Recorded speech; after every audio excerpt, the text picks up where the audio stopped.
Pag-usapan pa natin ang negosyo ni Lola Teresita kasama si Mobile Journal Amy Atienza.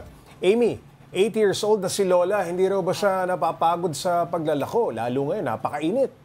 Well, hindi naman daw, Pops Jen. Actually, kasi nga medyo bago yung environment sa kanya kasi gumaling siya ng paikot-ikot. So parang mga 3 weeks to 1 month pa lang siya dito sa Carriedo.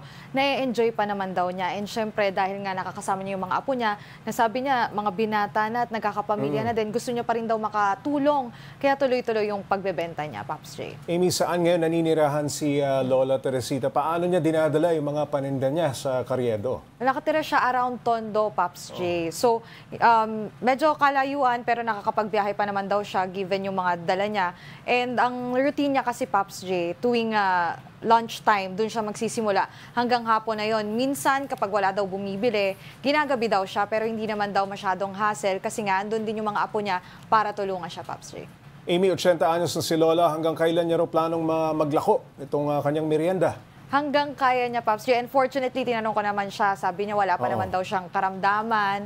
Hindi pa siya nagkakasakit. Kahit merong mga weather conditions na syempre medyo vulnerable siya sa mga sakit. Pero so far, okay naman daw siya and wala naman daw na-feel na any mali sa katawan niya. So hanggang kaya niya, Pops J. Ayun. Maraming salamat, Mobile Journal Amy Atienza.